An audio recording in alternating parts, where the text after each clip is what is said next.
The one and only time I saw Dave Coulier do the cut it out with the hand motions on Full House. It reminded me of the hand motions we used to do in Bible school when we'd sing along with songs. And that's a place I never wanted to return to. Much like the show Full House.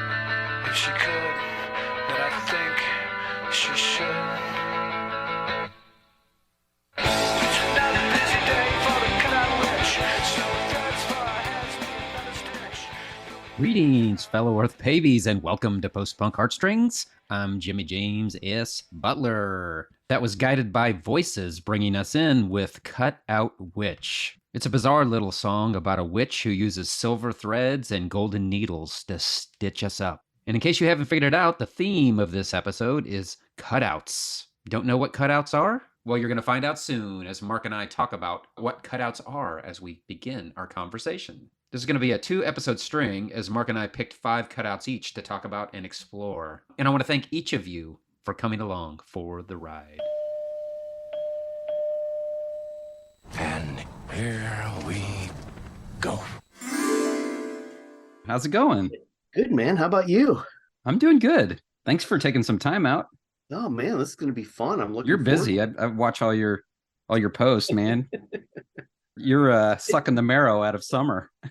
Well, there are days that it's busy, and other days I get home after work is like all I can do to, watch a couple hours of TV, eat some supper, and then crash. Right. Yeah. This should be interesting. This is going to be a fun one. I think so, too. Yeah. One of the things when I was looking at this, I think we should talk about is what cutouts are and what that's all about, because some people probably don't even know what we're talking about. Probably most people who listen to this podcast are in an age range and are fans, music fans, so they've been exposed to this.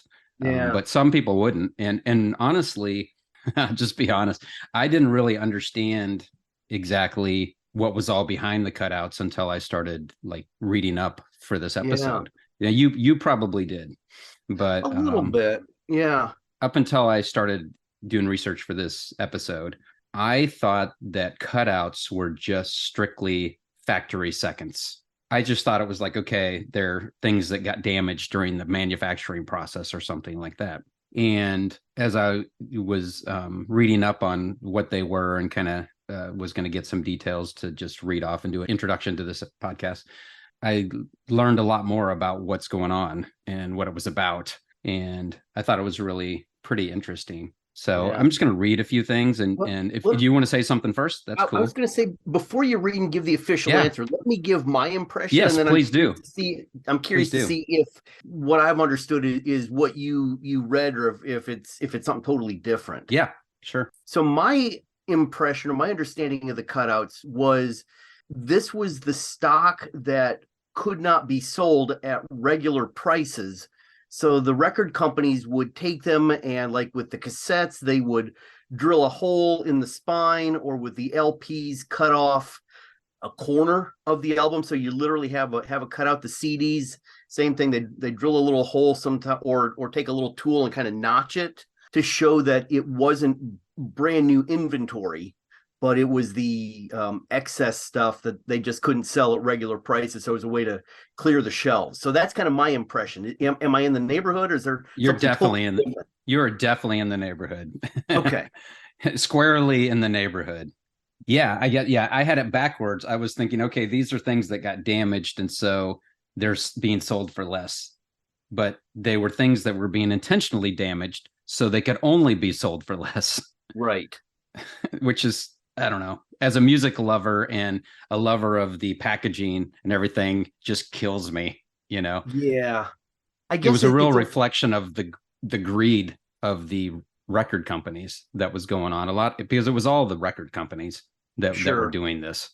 Well, Um, and it's probably a way that they can make sure that they're still keeping the money in their pocket and that it's not ending up on a secondhand market as brand new, but yeah, yeah, they're losing out. I mean, clearly they don't have any sway over what happens on a used record store, but hmm this was a way they could still at least control the inventory. right, yeah. So Yeah. LPs, they were the primary medium for the commercial distribution, years ago. And they'd cut the corner, punch a hole, add a notch to the spine of the jacket of the unsold records that were returned Mhm. from retailers. So they were stock that were sent to the retailers, then returned. That way, they could be resold to the record retailers, but they would be at a discounted price. Yeah. And so most of the 45s, they drilled a hole through the label, or they stamped them. And I'm sure, like me, have seen a lot of stamp stuff that was promotional use only, stuff they'd Right. send to DJs and stuff like that. Right. Um, Yeah. DJs, record reviewers, things like Record that. reviewers, Yeah. yeah. So But same concept.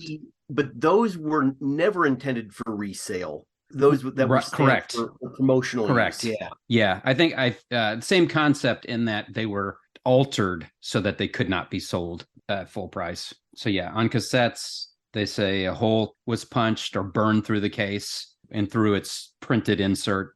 On CDs, the jewel case, and they'd always get part of the inserts. And sometimes they'd punch through the UPC code, which I was thinking back, I've seen a lot of that too. As a music fan who had extremely limited budget, when I went to college in 89, the fall of 89, when I first picked up a couple of the 3 or 4 of these albums we'll talk about, I'm in a job that I'm probably lucky if I'm making $4.50 an hour, right? Yeah. Yeah. So, to get a full album, brand new, yes, it's got the cutout, but a full album for $1 or $2, Yeah. it was a good way to start building a library that way. And I appreciate it as a fan being able to get music. I'm, disappointed that the artists weren't able to benefit more financially from that. But Yeah. yeah, as a struggling college kid, that was a great way to start building my collection. Yeah, absolutely. I remember getting really excited when I'd see, something for like $1 or $2. Although like the packaging's really important to me, I was still pretty excited in spite of a notch being in the thing or Right. something, or a corner cut off of a LP jacket. So, Yeah. and a lot of times they were in bins, a whole bunch in there together, and you'd kind of sort Mhm. through them and try to find something you wanted. But Yeah. The experience of walking into a record store and going to the bin, and usually it was separate from all of the other ones. A lot of the ones I can remember were kind of yeah, at an intersection where several aisles would come together. And when I was first starting to, look at those, it was primarily cassettes. There yeah, might have been a few LPs or CDs, but eventually more CDs get mixed in. But big bin, and if it was organized, they were all like spine up, so it'd be real easy to read. Sometimes it was just kind of a deep bin that was kind of open, and kind of all the cassettes were dumped in there. yeah. Which Um, was kind of fun but in a way, right? yeah, and it's a little bit different experience than going to the shop with a particular album in mind, where you go alphabetically to the where it's going to be on the hmm shelf, or even if you got to go by alphabetical and genre and whatnot, where you could go specifically to the place and find the album you're looking for. This was always a hunt and discover, hunter gatherer Yeah, sort of approach. You never knew what you were going to find. Sometimes you'd right. get lucky, sometimes you wouldn't. And when you found something that was just like, you could hear the clouds part in the heavens, and the sun come shining down, and hear right exactly that angelic chorus as you found this album that was like, oh my goodness, I've been dying Right. to hear this. And Yeah, it that was was like a always treasure hunt. Yeah, exactly. it really was a treasure hunt. And the fact that we're talking about these albums, I mean, I first started adding these to my collection, like I said, in the fall of 89. So that's what, 34 years ago. And this is music that's Yeah, still important to me. yeah. Perfect combo. Getting inexpensive music that's impactful Right. and stays with you, right? Yeah. Now I think my first one was probably in around about the same time, maybe 87 or 88, somewhere Okay. around there. And all of my picks, I don't know about yours, but all of my picks are albums, actual LPs. I have a lot Okay. of other CDs that are Hmm. cutouts, but I don't know why I just picked all albums. So, Yeah.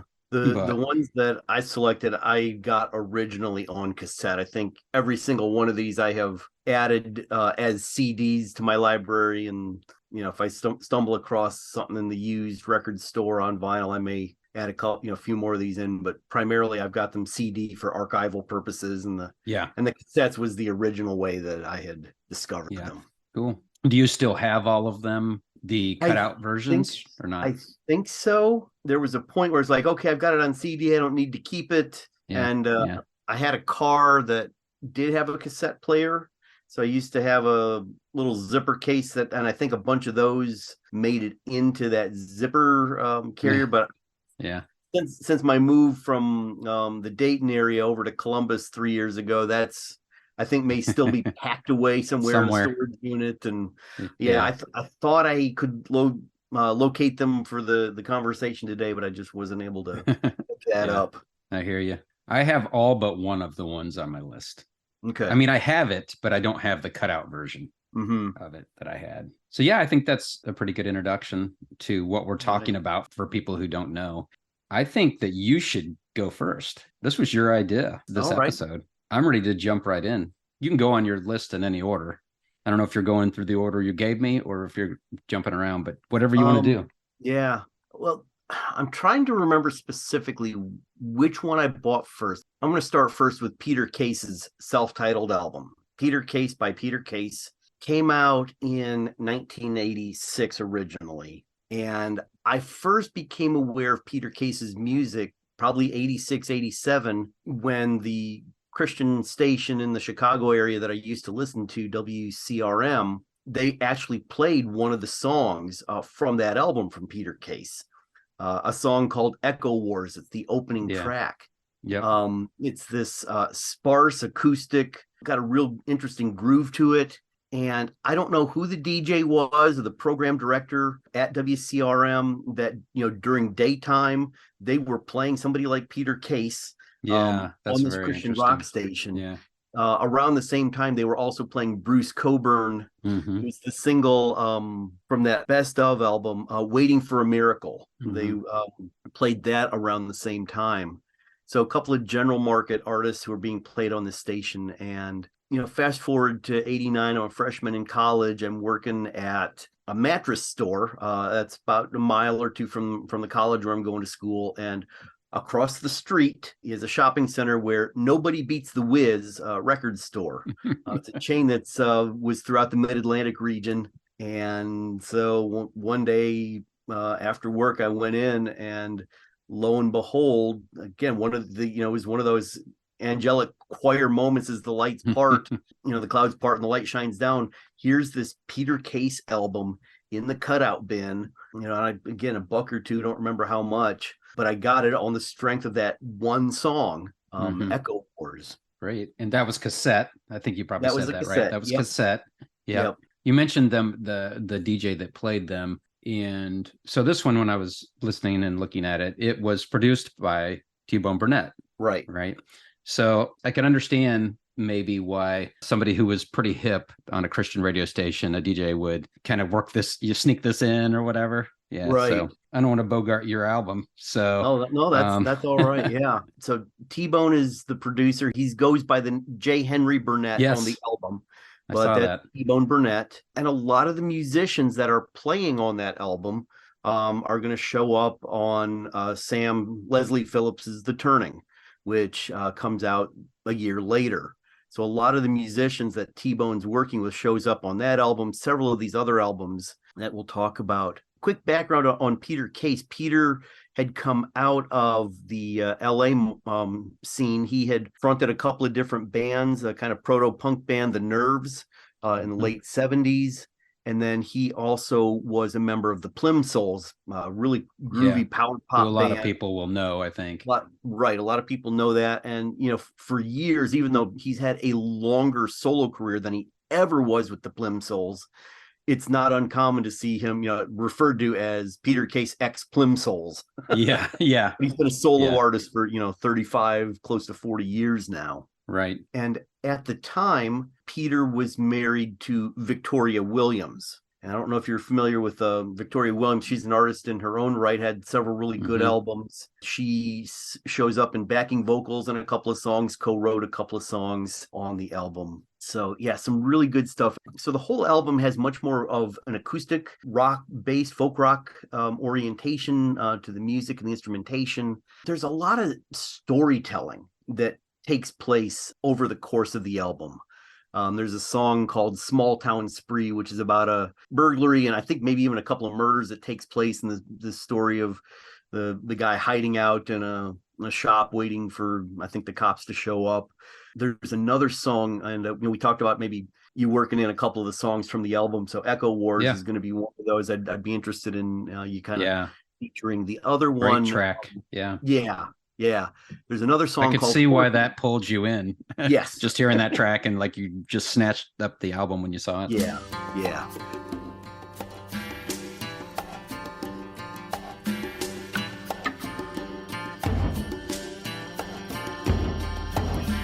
Every man is not a king. Cry, cry, sing, sing. I've heard this before. We fight, echo wars.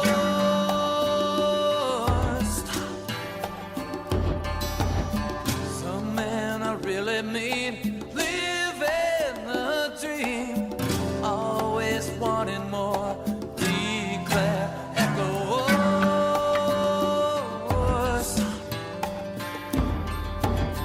From the south to the north, ricocheting back and forth. From the east to the west, where it stops I cannot guess. We fight echo wars, we fight echo wars.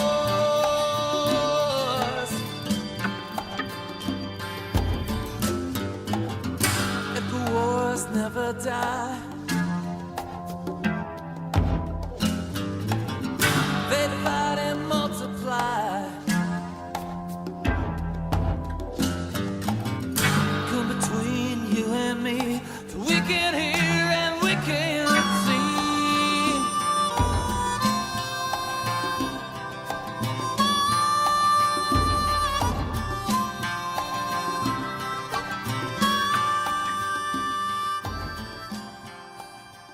The other song I think I'd like to feature from this one is called Horse and Crow. It's got a great melody, and it's a story essentially of kind of a couple of oddball friends. Horse and Crow were pretty good friends, living out of the same suitcase. The song starts, and kind of how in the young days they're careless and carefree, and then as life goes on, they kind of separate and go different directions. So it's kind of a unique story song about friends, but using these two disparate animals.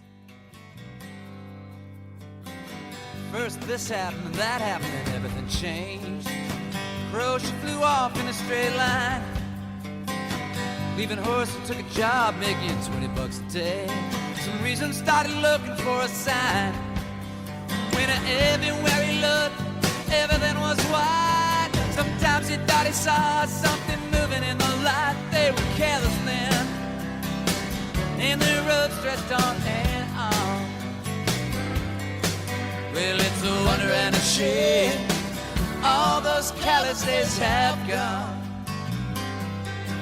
Well, it's a wonder and a shame all those careless days have gone.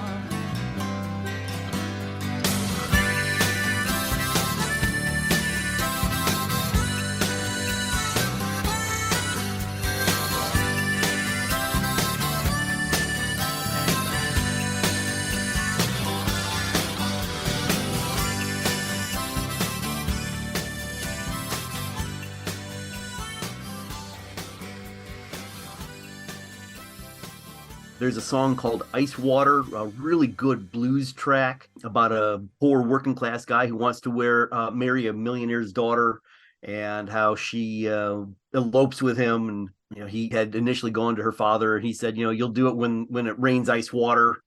um whatnot. So it's a really, really good A gentler version of When Hell Freezes Over. Is that what that sort of, is? yeah, yeah. Yeah. And then near the end, I can't remember if it's the very last song on the album or close to the end. There's a track called A Pair of Brown Eyes. That's the And last track. yeah, the last track. Yeah. And I didn't know it at the time, but I was being introduced to Shane MacGowan and the Pogues as Peter's covering the Pogues on that song. So I think for me as a listener, I have continued to appreciate rootsy Americana, folk-oriented rock and roll, interesting storytelling, and all of my artists are people that may have had or continue to have in some way a spiritual orientation, but it was not the primary thing front and center. And so, there's some very cryptic liner notes that show up in the album, and the very last thing Peter says, and there's these songs are about sin and salvation. Have fun. That's great. And so they're not overt by any stretch of the imagination, but there is a sense of deep meaning echoed throughout these songs. Yeah, I have a question for you, but before I ask my go ahead. question, I'm going to mention the two songs that jumped out to me. Sure. The one of them was the one and if you hadn't mentioned it, I was going to the Pair of Brown Eyes. I really enjoyed that. And before I even looked at any of the notes, I was like, it kind of sounds like a Pogues type. I mean, it's got like a little Pogues type sound to it a little bit. Then I looked, was looking at who was on the different songs, and I saw Shane MacGowan, and I didn't know who that was until I clicked on it. And of course, I know who the Pogues are, but I just didn't know that name.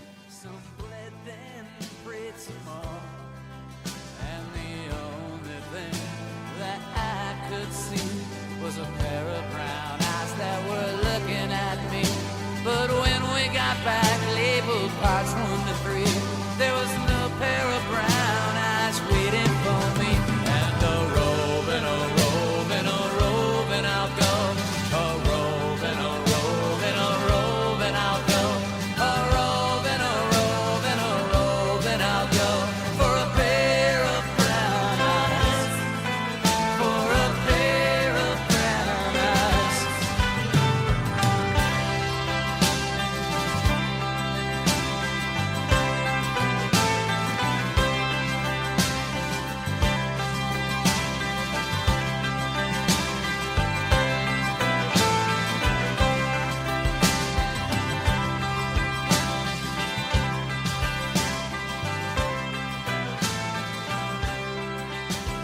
I looked at him, he looked at me.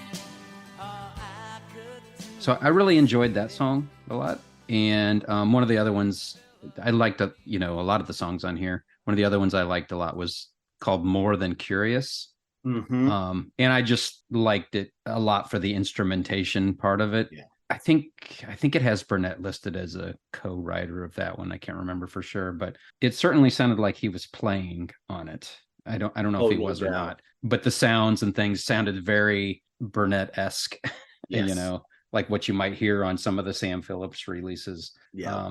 But I just wanted to mention, as I listened through, those were a couple that jumped out to me too.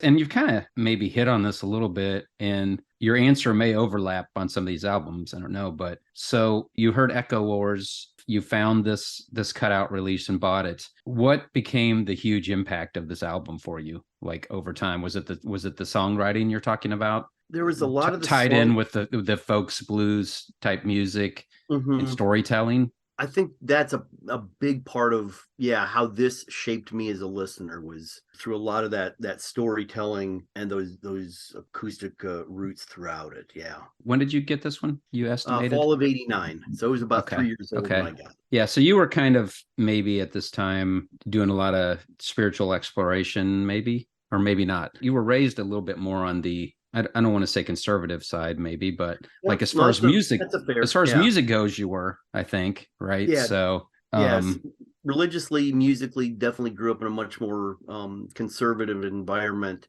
All of these albums are kind of albums that had a huge impact on stretching beyond the kinds of music I was raised with. a lot of the music that I have continued to appreciate over the years has had a deep spirituality, whether it's, in line with what I was raised with or think now, but there's some sort of deeper sense of bigger meaning and purpose in the world beyond my own little self. And, I continue to appreciate that in just about all of the music that I listen to. I think spirituality is a good word. And I kind of feel like maybe you're like me a little bit in that all the real trite, like Christian music or Christian adjacent music at the time was like a little bit of a turnoff in some ways, but some of this like a little more reflective and a little more embracing of like the different nuances of life and spirituality, what's really real, not like a pretense of, we're happy all the time, everything's great all the time, my world's perfect, whatever. Which it isn't, right? So, and I feel like some of these albums, maybe all these albums you have on your list, kind of explore the world and the different things in life that need to be addressed or need to be thought about or reflected on. So, originally, I know I said we jump back and forth. Should we jump back and forth? Yeah, let's do. Let's. Okay. I was going to say we're on a theme, and we'll jump back. We'll sort of jump back to that. So now for something completely different from what we were just talking about. My first album that I had on the list is a band called Quickflight, and the release was called Decent Beat, and it came out in 1983. Had you heard of Quickflight before I sent you my list? I had actually. Okay.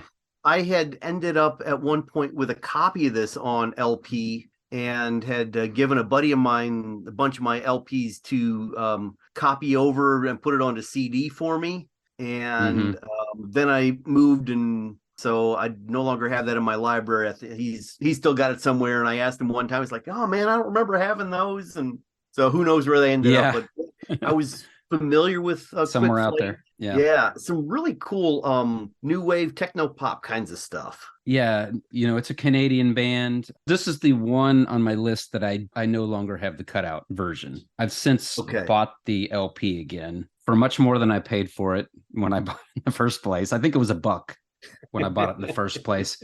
I didn't find it somewhere. It was a mail order, and it was probably from True Tunes or something like that. But it was a cutout, and I can't remember. I think it was in the LP jacket. It was notched somewhere. And I just bought it based on just seeing the album cover and whatever description was in the catalog. So like I said, they were from British Columbia, Canada. Came out on Star Song, and it was really, looking back, it's considered a pretty groundbreaking release in contemporary Christian music because of the techno and the synthesizer sequencers. It was influenced a lot by the British synthesizer bands like After the Fire. It reminds me of Real Life. A lot of people may not know who that is, but they would probably know the song Send Me an Angel from Real Life.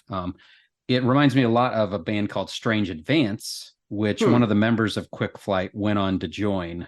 Strange Advance is a Canadian band that's kind of in the same genre. It's not strictly a techno album. Like their use of sequencers and synthesizers is pretty unique. I was curious because you said that this was not one you like picked up in a record store, but you saw listed in a catalog somewhere. So I was curious, do you remember what the description was?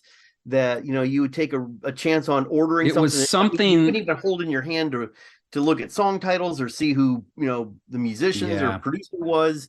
What was it that grabbed you with something like that? I don't think I'm alone in this, based on other people I've talked to particularly in this weird Christian niche, the alternative Christian niche.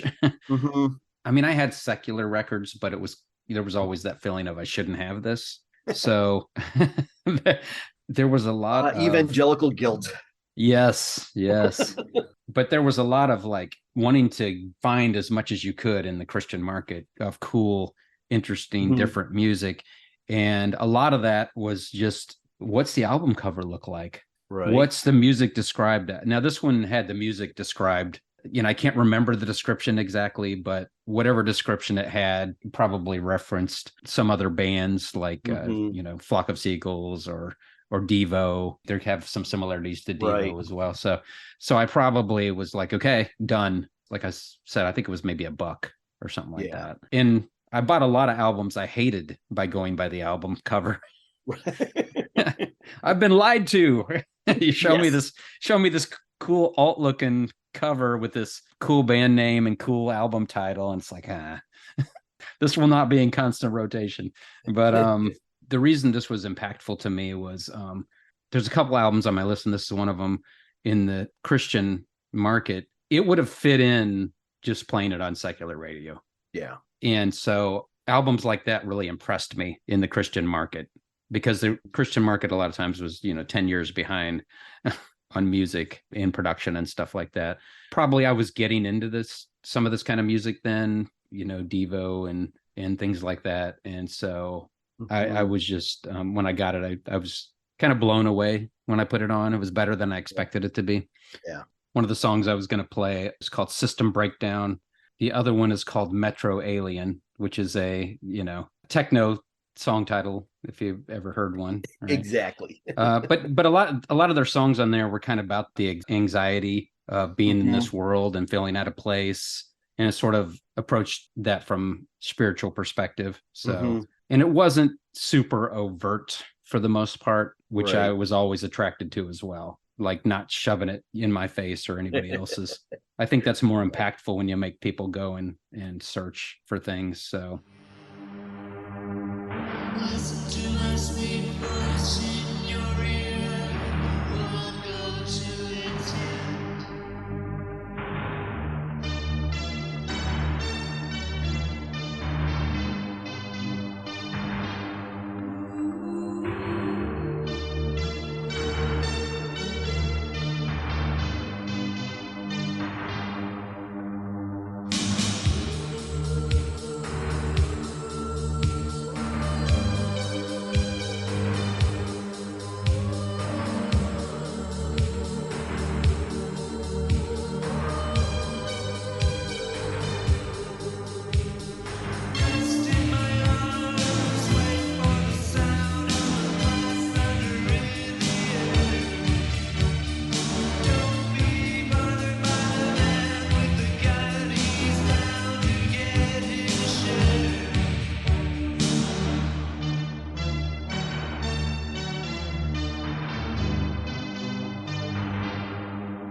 I went to college and had all my LPs at my parents' house. Came back, they were gone. And I had a brother who has been in and out of drugs for most of his life. And so I'm guessing he took them and sold them because they just disappeared and nobody knew where they were. So, I had quite a few albums that were pretty special to me disappear. I had the original White Album by the Beatles and some things like that. So, but yeah, this was one of them. So yeah, that's my first pick. New Wave. Very cool. So was this an album that you found shaped your tastes in music, or was it one that reflected tastes in music that you already had? I think it reflected and it encouraged my taste in music. I don't think I had heard of the band Strange Advance. Maybe it was about the same time I heard of them, maybe a little bit after. But I for some reason, it's hard to describe. It's got a difference to it from other like new wave, I think. That's a little bit deeper and more anthemic a little bit, maybe in some ways. Okay. But I don't know. Hard to think of that when you're talking about new wave. So yeah, I think it was reflective of what I really loved, but what had not been exposed to a lot of yet. As Chris Taylor says, I was a top 40 kid. And so I heard Devo, I heard Flock of Seagulls, I heard Der Kommissar, After the Fire, I heard songs like that. And I loved it, but I really didn't have access to go deeper into those genres. Yeah. So this was sort of reflective of what I wanted more of. I was very excited to find this in the spiritual realm.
Yeah.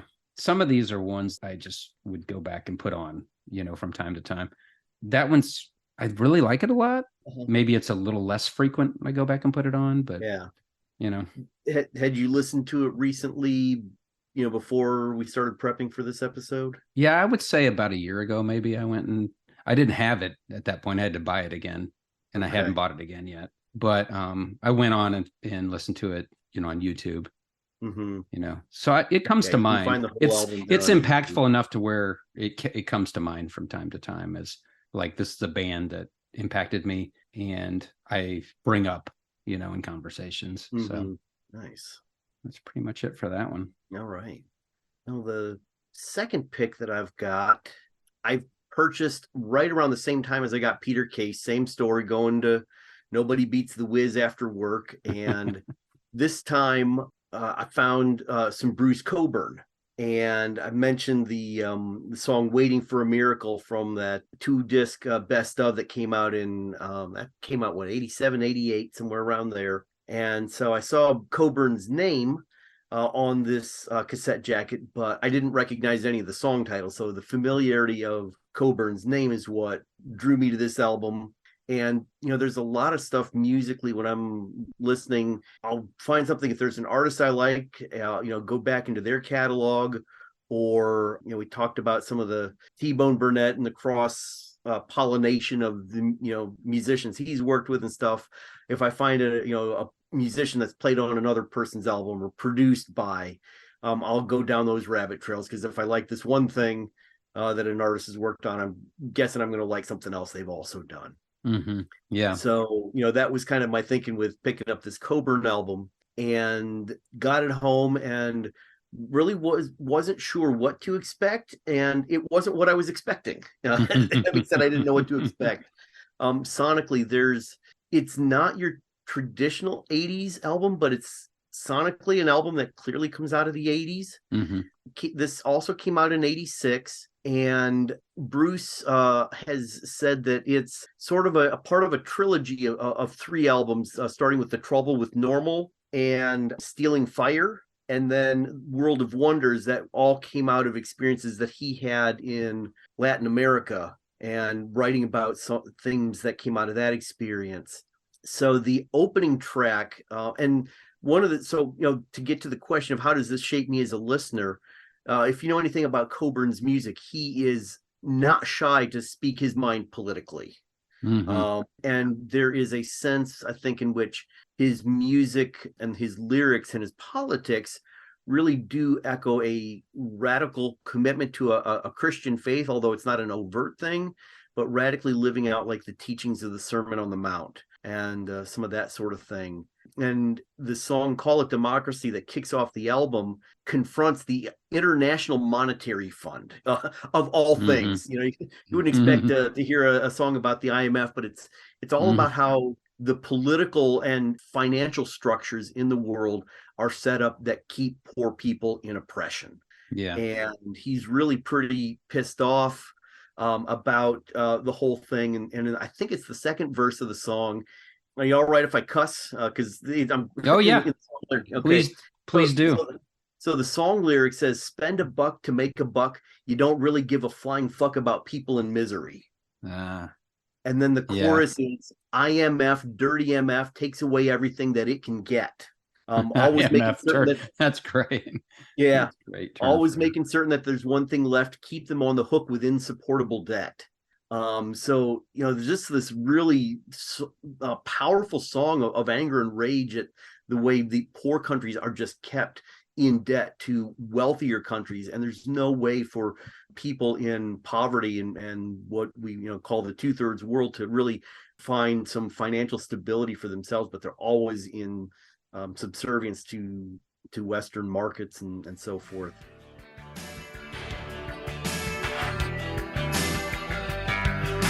Sinister and cynical instrument who makes the gun into a sacrament. The only response to the deification of tyranny by so-called developed nations, idolatry of ideology. North, south, east, west, kill the best and buy the rest. It's just spend about the people in misery.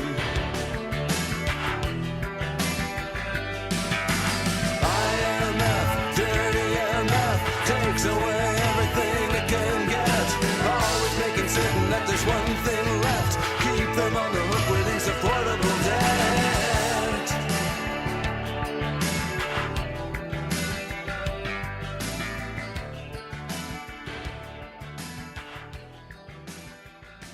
And those lines that I just quoted, the spend a buck to make a buck and the IMF, dirty MF, got Cockburn flagged with one of the first explicit language stickers. If you remember Tipper Gore and going to Congress and talking about, the language and all of this other stuff, and how, popular music was eroding, the morals of the kids. Well, because of that, this album got an explicit warning, and the record label, it was on True North in Canada and I think Gold Mountain in the US. And I know in the US release, they printed all of the lyrics on the back jacket of the album. And then those particular phrases where the cuss words were, they highlighted those words. So it really stood out and made it obvious on the back. Yeah. So that's Call It Democracy? That's the song, Call It Democracy, that opens up the album. Yeah, I don't remember this, but it said that it had a fair amount of play on MTV. It might have. Yeah. So I wonder how that, played into that, the language and stuff. I'm sure they probably, if MTV did beep stuff out or had a different version or something like that. I imagine Cockburn wouldn't have been too happy. Yeah. Don't censor me. Right. So they had the words and they sort of boldened them or in some way so they stood out. Yeah. Yeah. So he was always a little bit peeved at the album getting an explicit warning and the way that the American label had kind of handled all of that. Yeah. But the album is got a mix of different styles and genres, and Cockburn will quite often have kind of spoken word, almost poetic songs. Yes, I really liked that a lot. Yeah. I thought that was great.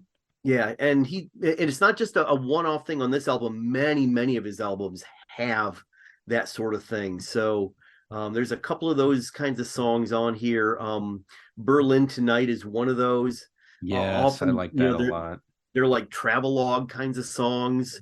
Where he's, an international traveler and just tells these stories, and then the chorus is usually a sung kind of thing. So we get some of this album. The song World of Wonders, I think it's the third cut on the album. I just really, really love that song. It's a song about the beauty of both the created and the built world, I think. Trying to catch the scent of what's coming to be in this world of wonders. Oh, yeah. That sense of, of what's coming to be. And there's, stand on a bridge before the cavern of night, darkness alive with possibility, nose to this wind full of twinkling lights, trying to catch the scent of what's coming to be in this world of wonders. We got this beautiful image of the created world. And then the next verse starts, somewhere a saxophone slides through changes. Yeah. And there's just many different images that look at the power and the beauty of creation.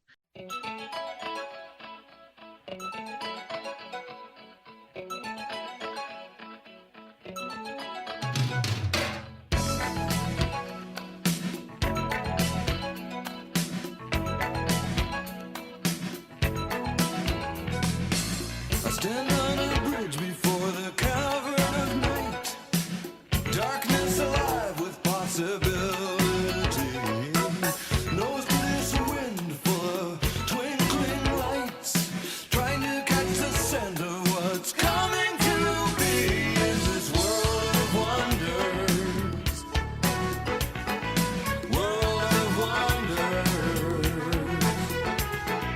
World of wonders.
So how does this song fit in with all the rest of the songs? It seemed like there was a lot of, like you said, the sort of political questioning of Yeah. the poor versus that top percentage of folks and the way the country's run. Hmm. Well, with Is Coburn's this the music, hope? it is a song of hope. It's a song of finding beauty in the world in spite of the crap.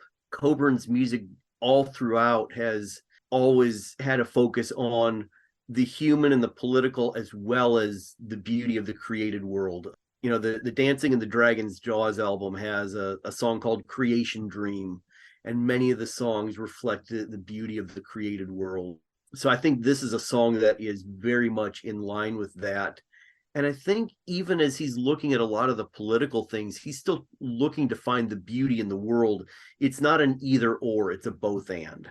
Yeah, it seems like it's Um, it's like hey, I'm saying all this other stuff, but I still see the good things. I still have hope, that these things can change. yeah, And yeah, there's a lot of exactly. beauty.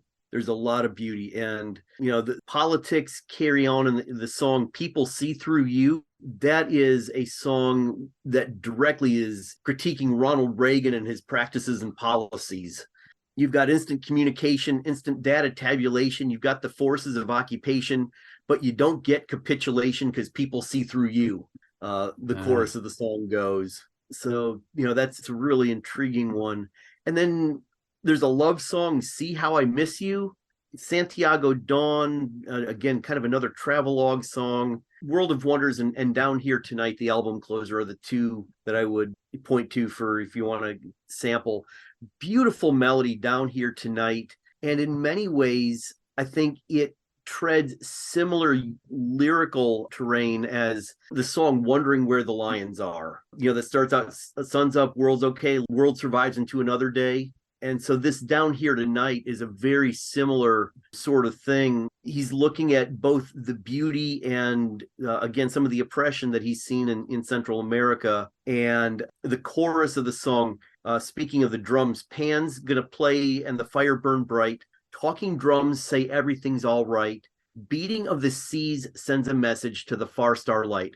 We're doing okay down here tonight. hmm. And it's a song of hope. As we've had all of this other political stuff that he's just critiquing politics and governments and policies and finance and whatnot, and yet in the midst of it all, we're doing okay down here tonight. It's a lovely song of hope, I think. Yeah. Musically, there's a lot of world influences, so stuff from all over the world in the arrangements. There's some complexity in Coburn's guitar playing, complexity in the arrangements, elements of jazz and pop and world and rock just all kind of fused together, and was very much an influence in my eclectic appreciation for all kinds of different music. It'll be a big part of it. And then the political commentary, mixing the political and the spiritual, were a couple of big influences and the sorts of things that I appreciate listening to. So you said that what you got wasn't what you expected with this album. Yeah. Was there something you expected, or you just didn't know what to expect? I didn't quite know what to expect. The one song that I really had the familiarity with, Waiting for a Miracle, is more of a piano-driven, rootsy kind of song. And Mhm. this is much more electric and not as rootsy as that one song is. And I wasn't sure if this was, because that one song got played on the Christian station, if there would be more overt music, because Coburn's spirituality as a Christian has, always been something that's a part of his biography. And so, the fact that there was very little overt Christian content was something I was part of that growth out of the conservative bubble that I was raised in. So But would you say his releases after this, like, does he kind of vary with musical styles and stuff like that? Or oh, because I'm not super yeah. familiar. I actually have one of his releases. I have Nothing But a Burning Light. Oh, that's a Um, fantastic album. and it's Yeah. packed away somewhere, and I need to find it because it was one of those that whenever I got it came out in 1991, because I'm looking Yes, at it right now, 91. Uh-huh. and I got it and listened to it several times. I don't know, at the time I must have been listening to some other stuff or whatever, so it didn't stay in my rotation at the time. and I think Mhm. then kind of got stored away. So I need to pull it back out, but I've got it in my CD collection, and that's the Yeah. one I've got. That's my Yeah. only, exposure, Yep. really. No, Coburn switches up his sonics of his albums quite a bit. Nothing But a Burning Light and then Dark to the Heart that comes out a year or so later are both produced by T-Bone Burnett. Okay. Yeah. And so they are much more rootsy Americana. There's a lot of resonator guitar that Coburn, kind of some bluesy folk influences. I mean, at heart, Mhm. Coburn is a folk musician, but there's always a lot of jazz and blues and rock influences that mix in. So yeah, his every album's a little bit of a different listening experience for Coburn. Cool. I have to dig in, Yeah. with all the time I have. Listen to I know. albums. I know, right? But you'd always put it on the background while I'm driving or while I'm cooking or something like that. So yeah. Yeah. So what's your next pick, man? My next pick is Simple Minds, Sparkle Simple in the Minds. Rain. Nice. I saw you posted about this one earlier today. Did. You heard some similarities to one of Chris Taylor's songs, Mhm. Traveler's Hotel, right? Yeah. Yeah. This is an interesting one as far as the cutout, because I actually didn't get this album until maybe a year, it might have been 2 years ago, from a used record store. But it was a cutout. Okay. There was like a notch in the LP jacket on the bottom, and it was like $4, something like that. So it was probably less expensive than it definitely would have been if it was, that notch wasn't in there. But it was a used store. But yeah, pretty much everybody's heard of Simple Minds. Right. And this was their 6th studio album. Mm-hmm. Came out in 1984. It's considered to be kind of their commercial breakthrough. Not too long after this, they'll be on the Breakfast Club soundtrack the following year, Right. with the song that everybody knows, Don't You Forget About Me. And I just remember loving that song at the time, as almost everyone else did, Don't You Forget About Me. Mhm. And I wanted to hear more, but again, this was one of those situations. I don't know if it was partially being in Kansas City, what our record stores had. I didn't have a lot of access to a lot of certain catalogs from artists, especially if they weren't like super big top 40 or they Mhm. weren't squarely in the Christian, market. Right. And this was one of those bands that I started trying to seek out more and more.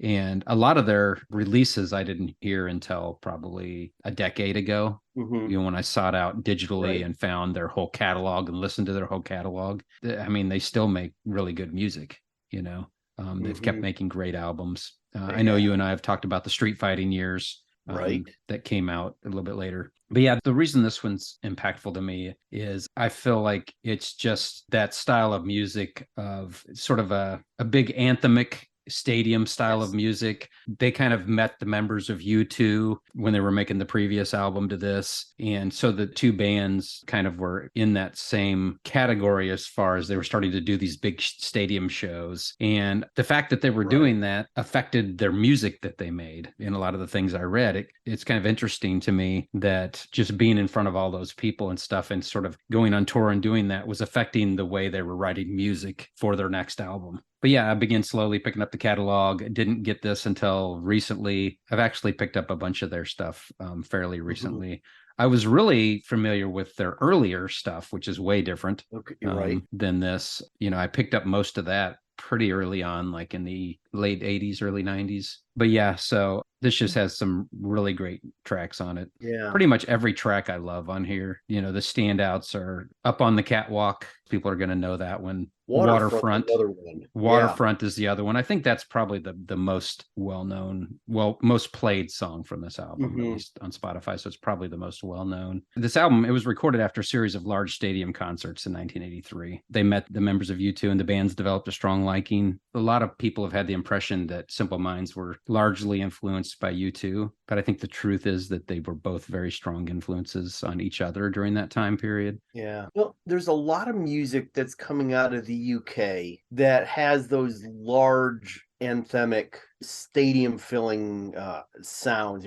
Clearly U2 was doing that. Simple Minds, The Alarm, Waterboys, some of their albums. And a lot of those bands, often their music was referred to as the big music. And I think it both in terms of the sound, but I think it's also in terms of the lyrical ideas that a lot of those bands are working with. It's music that is reflecting on the whole of the human experience, not just isolated kind of an individualistic approach. Yeah, and to that point, this was in the middle of all the heavy metal, hard rock hair bands. Right. And, they're singing about, like, he's got the Up on the Catwalk is, it's about fame and the effect of fame and what that effect has on different people, Right. and the ego that comes with that, right? So all those hair bands weren't singing about that. No.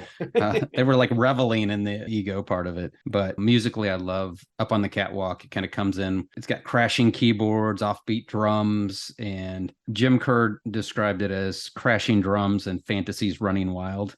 Up on the Catwalk is us at our spikiest and most dynamic.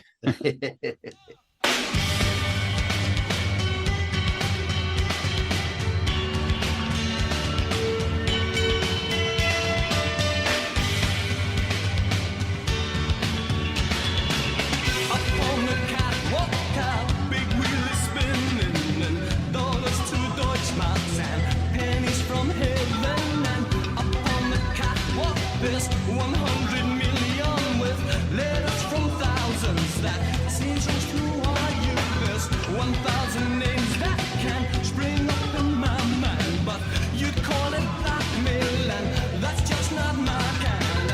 Up on the catwalk, and up on the catwalk, and I don't know why. I will be there, I will be there, I will be there.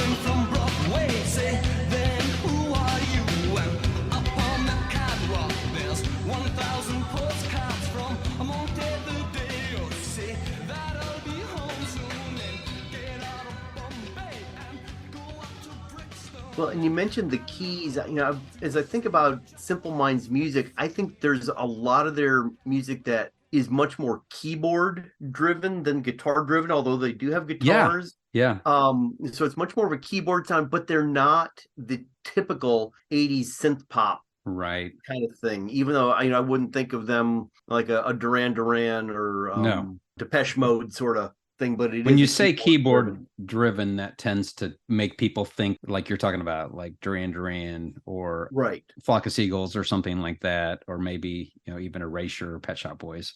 But yeah, definitely a completely different sound than that. And then the Waterfront, I really liked what that was about. He's talking about going down to the waterfront. It was written about these big shipyards, and I'll just read some of the lyrics. I'm going to move up to the waterfront, step in, step out of the rain. I'm going to walk up to the waterfront. Said 1 million years from today, step on up to the waterfront. Said, come in, come out of the rain. And it's sort of a song about like how there's all these big shipyards and stuff down there and all these things man has made, by the waterfront. And a million years from now, there's the waterfront's still going to be there and all that stuff's going to be gone and, eroded away or whatever. But the waterfront's going to be there. So it's sort of a commentary on time and what remains and what doesn't. So, and the waterfront's got this like throbbing pulse to it. Just really pulled me in, to that whole European alternative music feel of the 80s. So I love it. Play it over and over again.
So this is an album that you've appreciated the Simple Minds for a while. You're adding this one to the library a little bit later on, however. What's been the impact for you as a fan of Simple Minds? Was there a deeper, longer connection, and that this was just simply a later addition? Or, how has this shaped you as a fan and as a listener? Back in the 80s, I think Simple Minds was part of that group of bands, very small group, that was sort of the epitome of, like I said, the European new wave alternative music that I really was like, okay, that's the kind of music I want to listen to. That's the kind of music I want to pursue, because it was different and unique. And then as I began to buy up their releases, like I said, I bought their earlier releases first, Life in a Day, Real to Real Cacophony. They were very obscure, all very different. And I liked anything that was different or unique or out there that was different than what other people were listening to. So then that just further solidified my interest. And then I just kept buying up their music as I could find it. And then, with the internet, music becoming more prominent and being able to find albums to download and stuff. And I think I found their catalog. I probably found a torrent file of their catalog or something like that, and downloaded it and listened to it all. That's when I got to discover a bunch of these other ones that I knew existed, but just hadn't ever found. But I'm building up my catalog of like hard copy vinyl of the Simple Minds because I love it, but also sounds weird maybe, but out of a respect for the band. Sure. I want to purchase these and respect the band by doing that and having that in my catalog. That makes perfect sense. So, yeah, I recently came across a copy of their Live in the City of Light album that came out. It was 87, 88. So I acquired that, picked that up. You don't see that too often. No, it doesn't come up very often. It's a solid black cover with, I think, the gold Clada hands and text, but there's kind of got the white ring, the wear ring from the disc inside, but it's okay. That's not a big deal. And it's a fairly decent copy, just a few minor surface scratches, but nothing major. Yeah, it's got character then. It's got character. There you go. Exactly. And then his voice, I mean, come on. He's got a great voice. Right. Yeah. So they got the package. Yeah. And the Chris Taylor connection you were referencing earlier, I was listening to this song and I heard Street Hassle, which they do, which I didn't know until Chris pointed out, but it's a Lou Reed cover. Yeah, I didn't know that either. Throughout the song, I hear Jim Kerr singing these sha-la-la-la-las, and I'm going, geez, that's awfully familiar. I know that from somewhere. And then all of a sudden I realized, I think I've heard Chris Taylor doing that. Wow. Start going through my head and all of the different Chris Taylor. Oh, wait a minute. That's how the song Traveler's Hotel from that album with that same name, he sings that. And I went back and pulled that up, listened to that, went back and listened to the Simple Minds. It's almost identical. Wow. And it was really trippy. That's pretty impressive that you pulled that out. Yeah. Wow. Yeah. So it was kind of fun finding this point of inspiration for Chris, the artist that I love finding those. Yeah. Yeah. Chris has a lot of those too. Oh, he does. He's a big fan of the Simple Minds and Echo and the Bunnymen and all of those 80s bands, those new wave bands, alternative bands. So it's fun to find little things he sticks in there that he pulls out, or even sometimes inadvertently pulls out, I think. Yeah. So here we are talking about Simple Minds, and I'm just able to see the tops of your shirt and realizing you're wearing your Breakfast Club shirt. I didn't intentionally do that. Any connection? I didn't. Don't you forget about me and Breakfast Club and Simple Minds. I honestly didn't intentionally do that. I just put it on. Serendipity then. My girlfriend's daughter gave this to me. Nice. So I'll throw it on every once in a while. So and be that guy that's got the Breakfast Club shirt on. Yep. Very appropriate for our conversation. Yeah, there you go. Now. Yeah. So I'm gonna go put another band shirt on. That's for the next album. I don't have one. I wish I did, but we got your next one first. All right. I think I know which one it is, but go ahead. Well, the next one I'm going to pull up, Tonio K, Notes from the Lost Civilization. As I look at the list, all of the albums here or artists, I've had some sort of familiarity with them ahead of time. Tonio K's Notes from the Lost Civilization came out on What Records, which was a joint venture between A&M and Word Records, Word in the Christian Marketplace, and Tom Willett pulls together a roster of artists that he's hoping will be able to be played in both, kind of break down these barriers between the CCM market and the general market. Tonio K, of course, has had 2 or 3 albums prior that he'd done pretty well in the pop market, but he is a person of faith, and so Tom says this is a perfect crossover. So he'd had the earlier album, 86 or 87, Romeo Unchained, which is much more of a keyboard synth. It's a little more new wavy. Album. Yeah, a little more new wavy. Yeah. And then Notes from the Lost Civilization comes out in 88, produced by Tonio and David Miner, and executive produced by T-Bone Burnett. So T-Bone's got some influence here. And David Miner, by the way, played with T-Bone in the Alpha Band in the late 70s. The Alpha Band, along with Stephen Souls, were guys that had been a part of Bob Dylan's Rolling Thunder Review and all of that. So we've continuing to have that connection between Tonio and T-Bone and T-Bone on some of the other albums we've talked about here. There's all kinds of really good music. Where Romeo Unchained was more of that new wave thing, there's a lot more pop and rock and a little bit more of a rootsier feel. I think David Miner's production really influenced that in a lot of ways. The opening track, and this would be one that you might play, Without Love, got a really cool jangle pop kind of feel to it. And it sets the tone and the tempo for the album really well. I really enjoy that one.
There's all kinds of different experiences of humanity, of love and struggle and hope.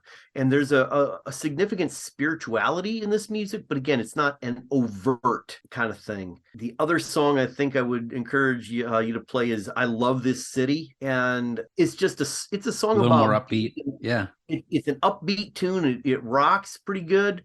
But it's a song about loving a city with all of the struggles and the challenges. I love this city. I feel so alive here. 3 years ago, I moved to Columbus, Ohio. This is my first time living in the city. I'm just a mile or two from downtown Columbus. Oh, and nice. I'm in an older, much more established neighborhood. And I remember driving around my new neighborhood in the first couple of months I was here and hearing Tonio K. I love this city in my head as I'm driving around and just getting familiar with the new place. I hope you survive. Isn't nice that call the out there to the lyric. Yes, I hope I survive. Yeah, I remember some of the lyrics because this is actually one I was familiar with, and yeah, I don't have a copy now, but I did when it came out. Yeah.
The whole album is really good, and there's a lot of intriguing songs here. This is an album where, when it was originally released, there were two different versions. There was a 9-song version and a 10-song version. I don't know if you Yes, remember I this do. story. Yeah. Yep. So the CCM market gets the 9-song version, and the general market gets the 10-song version. And of course, I found this again, I think at Nobody Beats the Wiz, and it was the 10-song version. So It I was the was 10 really song. excited to get the 10-song version. But the one song that gets dropped is a song called What Women Want. It's I think a feminist anthem, a song about respecting and appreciating women. Yeah. And it has the line, I know what these women want. They want sex. And that's immediately followed up with, yeah, that's true, but what they want is love. Mm. And because it acknowledged that women might be sexual beings, Yeah. Yeah. that it was too scandalous for the Christian marketplace. And so they dropped that song so that it could be sold in the mom and pop Christian bookstores, and people wouldn't be getting their knickers in a knot because it mentioned the fact that people are sexual beings. Yeah. When he was writing it, do you think it ever even was, I wonder if I should write this or not, or I wonder if what effect this will have. I don't think it held him up at all, but I wonder if he thought about it and thought he probably honestly, I didn't don't think, care. yeah, and for Tonio, as an artist that had been working outside of the strictures of the Christian bookstore marketplace, he's Yeah. just writing groovy rock and roll songs, and he happened to back into having a couple of his albums sold in Christian bookstores. So Yeah. he's just going to write the music that he's wanting to write. Yeah. That sadly sounds very typical of the Christian Yeah. music stores. Yeah. So you had the version that had it on there. I believe I did too when I had it. It was a cassette. Okay. What was the company that came out under? The one that had all the 10? Was it Well, it was what just what it was- records? Because I thought it was just what records. Yeah, it was all what records. It was just certain, one version was marketed to the Christian bookstores, and the 10-song version was marketed to the Okay. typical Sam Goody and all of the what you'd find at the Camelot. And if you remember Camelot music, was that in your area? Oh yeah. Yeah. Camelot Records, yeah. Yep. So the 10-song version went to the regular record stores. So the effect this one had on you and the impact, talk to me about that. Like what was it? Probably some similarities with some of the other albums you've listed so far. Yeah, seeing the interconnectedness, a lot of the stuff that T-Bone's been working on, because this album and T-Bone's album, we'll talk about when I talk about my next one, both come out in '88. A lot of the same musicians are playing on that, same musicians playing on Leslie's The Turning. Looking at the lyrics of this album, Tonio K says some pretty profound spiritual things without needing to be blatantly religious. I mentioned the opening track, Without Love. In many ways, looking at the lyrics, it's very similar to 1 Corinthians 13. There's people on the moon last night, probably on their way to Mars. There's people under the ocean and 100 stories up dreaming about the stars. Everybody's on the move. Ain't nothing we can't do, nothing we can't buy or build to make these dreams come true. But it ain't nothing without love. It ain't nothing without real love. It's not the same wording of 1 Corinthians 13, but that same idea.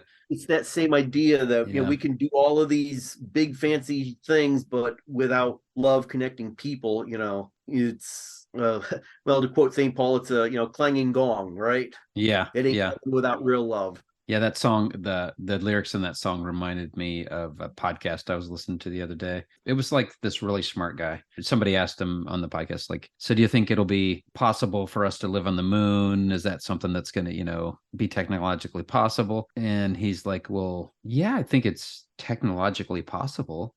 But would you want to live there? He's like, I happen to think the Earth is a very beautiful place to live. He was kind of poking fun at all these technological advances. It's like some of the stuff, it's like, why are we even pursuing? Why would we want to pursue some of that? Why wouldn't we want to, better things on Earth? I just thought it was interesting. I'll just name real quick the Executioner's song. The monster walked out of the garden, brushed off the dust off his shoulders, straightened his high. He took a hat from the rack. He wore hats. He took a name and headed east, and he said, I'm going to ruin this place. really groovy song, but I just want to name this because when we come to talking about Steve Taylor on the Fritz, I think there's a connection or a feel that's very similar with the song Drive, He Said. Drive, he said. Okay. Yeah. I can I see I those didn't even as think about that, but you're right. sister songs. They have a similar feel and vibe Yeah. to them. And the way he delivers, he wore hats in the song. It's great. Yeah. That's great. Yeah, I hadn't even thought about that, but you're right. Like there is a very similar vibe to Drive, he said, in Executioner's song. Yeah. What you got next? Oh boy. The Call, Seen Beyond Dreams. All right. 1984. I think we're pretty much strictly in the 80s here so far. So far, and yeah. I think all we mine might will have be come out in the second half of the 80s. I think the latest one might be your Call pick that's coming up, and I think it was 89 maybe. So yes, this was one of their earlier albums, Seen Beyond Dreams, 1984, their third album. Had a cutout in the LP jacket on the bottom. Still got it. This is the album that Michael Bean called their metaphysical album. Yeah, I saw a quote about that. Yeah. Well, I've read a lot about this album over the years, but I hadn't read this. They were some really heavy times for them. They had some personal tragedies, strained relationships, and stuff like that. He always had a good sort of a poetic approach, but I think this one was even more so. When you try to look at the lyrics in this album and digest them, there's a lot of different meanings you can take, and there's a lot of things you don't understand exactly what it means. There's some things that are pretty obvious what it means, so which is the kind of stuff I like because you have to dig into it and kind of try to figure it out. This was Jim Goodwin, the keyboardist. I believe this was the first album he was on, and so that kind of changed the sound of the album as well. I discovered Reconciled by The Call in high school. That was my first. Well, I shouldn't say that was my first. I heard The Walls Came Down, like a lot of other people did, because that was a top 40 hit from their second album, Modern Romans. And then I discovered Reconciled through a friend who was able to get the Christian music station from one of the Christian universities that was out of range of where I lived in the city. I couldn't get it, but he could get it. And it was another one of those stations where there were some DJs, kind of like what you were talking about, where they'd play sort of the Christian adjacent music. I think Reconciled was the one Call release that was in Christian bookstores, from what I remember. At the time, it may have been, yeah. I bought it in a Christian bookstore, and it was the only one I think that was ever featured in the mainstream Christian bookstores. Well, and it may have been that you had a pretty open record buyer who liked that album themselves. Could have been, and that's probably true. But it was. I remember it was in. It was in more than one. Like it was in all the ones I would go to. It was in. So I'm not sure what caused that. Maybe I Still Believe. I Still Believe is going to be a big reason, I'll bet. And album title like Reconciled. I mean, that's going to be a buzzword that's going to make it easy to sell in a Christian bookstore. Right. So so I was familiar with that, and then after I heard that, same old story. I started buying up cassettes of everything I could find from The Call, and I could actually find everything from The Call in the music stores, the secular music stores around. So, and I loved it. I loved the lyrics, the music, and I loved his delivery of the music. And on Seen Beyond Dreams, he puts a lot of emotion into his delivery. Not that he didn't on the others, but this one, I don't know. It just, with the keyboards, Jim Goodwin's keyboards, and I guess what they were going through and the poetic lyrics, it just really, this album made a huge impact on me. And I listened to it over and over again. I discovered this particular album. I bought it and was listening to it when I was kind of wrestling with a lot of the Christian culture type stuff in the 80s. If your relationship with God is where it should be, then you're going to have peace and calm. You're not going to have any struggles or mental issues or depression or anything like that. And if you do, that means there's something wrong with your relationship with God. But this album was like a poetic mix of turmoil, anxiety, doubt, desperation. But it also had this underlying feeling of hope. And you're probably pretty familiar with this album because I know you're a Call fan. I love The Call. This was an album I've not heard as much. The first three albums for a long time were only available on LP, right? Yeah. And in fact, the first three albums, to my knowledge, have never been released on CD. There was a best of the early years. I think it was called The Walls. There was a mix. that had four songs from each of those first three albums. So I picked that album up. But these songs from Seen Beyond Dreams are at the end of the album. And other than the title track, I really don't remember any of the other songs. So as I was listening to it again, sometime in the last 4 to 5 years, I think they were available as streaming albums. So I actually purchased them digitally, and I've got them in my library that way, but I've not listened to them a whole lot. So there's some really, really good music. I was really enjoying it this morning. Yeah. When I was listening. To jump onto what you said, this one's really weird as far as availability, or the first three albums are really weird. The Mercury albums. Yeah. For a long time, they weren't available on streaming. I don't think they've ever been available on Spotify. They're not now. Really? Not the first three. They were available on Amazon Music for a while, which is when I finally got them again. Because I had them all on cassettes, but I don't have any of my cassettes anymore. And so all I had was that compilation you were talking about. Yeah. The Walls Came Down. And then I every once in a while, years ago, I would find one of the songs on YouTube or something like that. Now they're all there. And when I would, try to download it or whatever, if I could somehow find it. So then they were on Amazon for a while. And then I think I don't know that they're on Amazon now again. Yeah. So I'm not sure what's going on with the licensing with those albums, but yeah. I bought my copies, the digital copies, through Apple Music, and I'm looking at Apple Music right now, iTunes. Is it on there right now? See it. It's not on right now. It's so weird. It'll be on and then it'll disappear again. Yeah. And I don't know if some of that's got to do with how many buyers they have, whether they're, storage or what they have available, but just so weird. I don't think they've ever been on Spotify. But yeah, so that opening track, the one you'd heard, was that one on the compilation? I can't remember now. I've had that CD put away for so long. Yeah.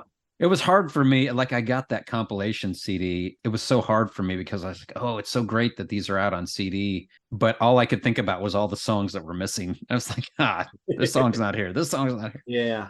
So Seen Beyond Dreams, there's all these sort of veiled references to Jesus, and you could take it as Jesus or you could take it as about something else. But a lot of it's got to do with God and his coming and inserting himself into our world to give us hope.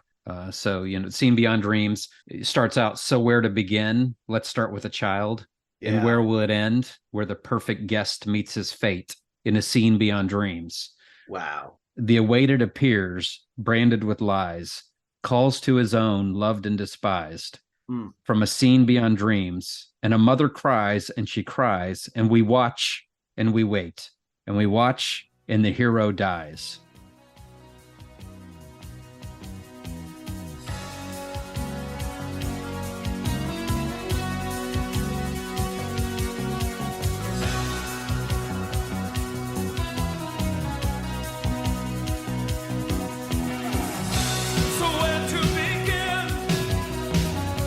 Let's start with a child. And where will it end? Where the perfect guest meets his fate in a scene beyond dreams. Oh.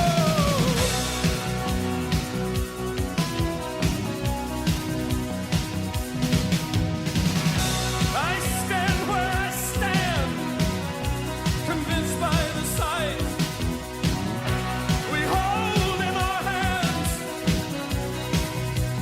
Darkness and light where they meet in a scene beyond dreams. Oh, and a mother cries.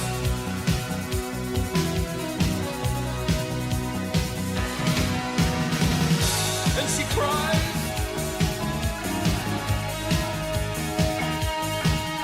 So we watch and we wait and we watch. Oh, and the hero dies.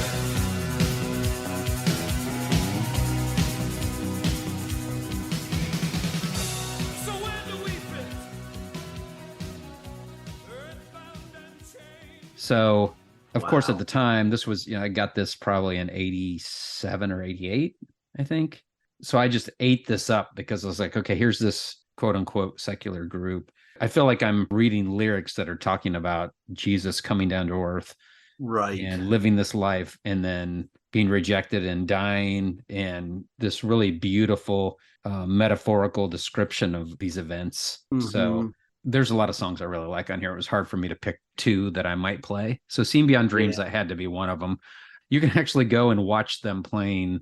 You can find it on YouTube. They're playing Seen Beyond Dreams. I don't remember if it was American Bandstand. I think it might have been, but it's such a heartfelt delivery that anyone who listens to The Call a lot would expect from Michael Biehn. But it's it's kind of interesting, the actual performance, because it's like, okay, this is not what these people are here at American Bandstand to watch. This song. It's not Iran by Flock of Seagulls. Right. Then there's so many other great songs on here, but there's another one I really like is called Tremble.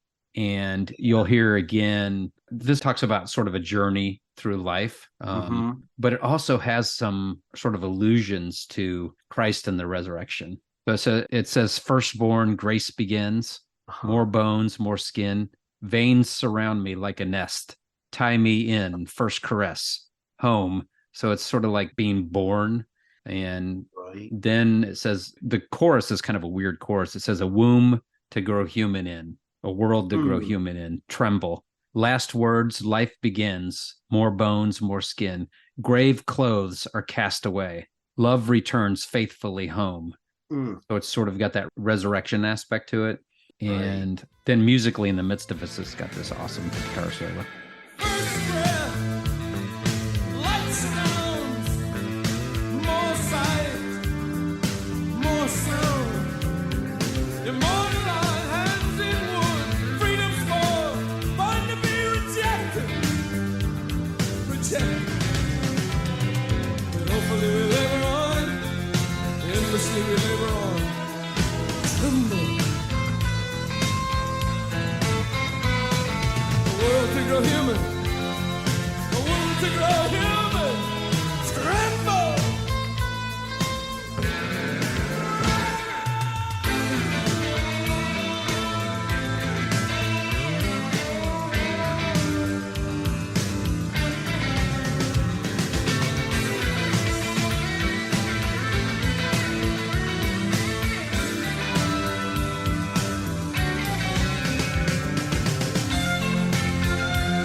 But yeah, so this album, a lot of it I could really relate to at the time. It was a lot about the struggles. He has a song called Heavy Hand on here that's all kind of like waking up in the middle of the night and you feel that like sort of oppression of darkness and aloneness. And throughout the lyrics in that song, Heavy Hand, he kind of sees it as both bad and good.